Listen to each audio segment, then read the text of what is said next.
13 years. It's been 13 years since 21-year-old Kortne Stouffer disappeared. People in the community have their theories about what happened, but more than a decade later, there's still no answers. She was a sister, a daughter, and a friend.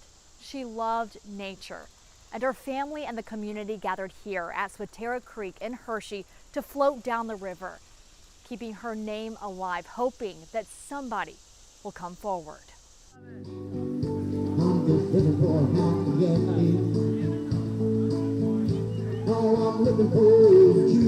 Every year on the anniversary of Kortne Stouffer's disappearance, family, friends, strangers gather in Hershey to float the Swatara Creek. This is going on the 13th year. My daughter's been missing. She went missing at 21.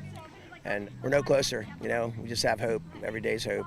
And finding out one place that she's not. About 100 people showed up this year to remember and celebrate Kortne's life. The family says it's the biggest turnout ever.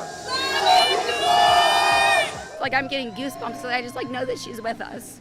I know that she's watching over us, and I know that she just wants us to have the best day because this is something that she really, really loved to do. The FBI says on Sunday, July 29, 2012, Kortne disappeared. The last known contact was at 3:30 a.m. by Palmyra police regarding some kind of disturbance at her home off Main Street in Palmyra. Police say foul play is suspected, but more than a decade later, there's still no suspect. Kortne's younger sister, Kirsten Jennings, was 16 at the time Kortne vanished. It was at her apartment. The cops were there twice that night for disturbances between her and the neighbor, and she did have her friend that was there with her that night. The district attorney says Kortne's friend spent the night at her apartment and was the last person to see her, but still no answers about what happened. The next day, Kortne was supposed to come here to the farm show complex to meet up with her grandfather and brother. But when she didn't show up, her family knew something was wrong.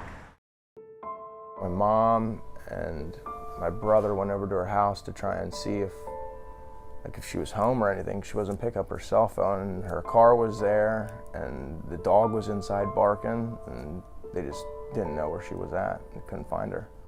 The family started hanging missing person flyers. It was really weird, going around and hanging missing signs. We haven't heard from her, we don't know where she's at, so we have to hang these missing signs everywhere, and it doesn't fully hit you until your adult years. And then now that I have kids of my own, it's crazy. I can't imagine what my mom and dad were feeling in those moments, because it's different having a sibling go missing, because you're just oh, we'll fine, we'll hear from her again. But seeing it from a parent side of things, it just breaks my heart. And it's hard, it's hard every day. Just not being able to hold her, tell her that I love her, and just get to see her get married, have children, everything that a father looks to. What do you think happened? I don't know if I want to truly put it out there, but I believe in my heart. I know the people that were responsible. And I just hope that the weight of the burden of what they're carrying breaks them. Just breaks them. More than 300 people commented on Facebook. More than 500 shared her photo in the last few weeks, remembering her face and sharing their theories about what happened. Denise says, "It's been a long time since I've seen this picture. I remember this picture from when I was younger, and it's always left me wondering." Olivia says, "This still haunts me to this day. We only lived a few houses away. Someone knows something." Rachel says, "Wish we could find her. I fear she ended up in the quarry in Hershey." And Sonia says, "I Googled her and now remember a few years back they combed a lake on Fort Indian Town Gap, right? Obviously her boyfriend wasn't a suspect because he was in jail. The neighbor is too obvious. I suspect it was someone at the bar or one of the bars she went to."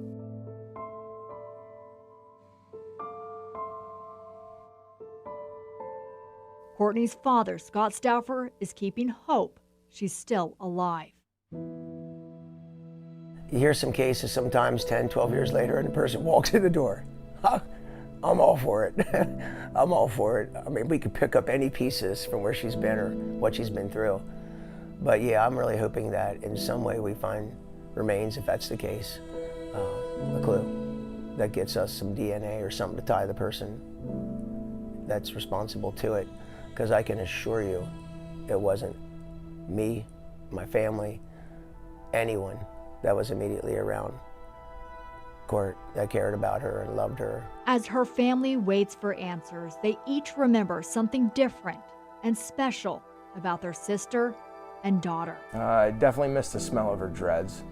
Her dreads were always, they had like this musty kind of like perfume smell to them, and that's always something I always come back to remembering in my head. It's like my sister was the hippie that freaking everybody loved and loved hanging around. Is there anything you want people to do in her honor?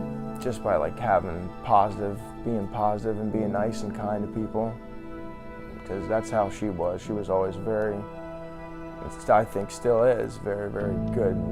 She was a nice person, would help you, give you like the shirt off her back, and would always be there to help you if you fell down. You know, she was a very, very kind person. She was just a wonderful person. She did have that loud, obnoxious, crazy side to her, but she had the best heart. Kortne was I would just like people to remember that when you see something that makes you smile in a day, that's Kortne. Yeah, if you see something that brightens you up, a rainbow after the rain, or a color that you're just like, who would wear that? That's Kortne. Like truly. Yeah, that's what I would like people to remember about her.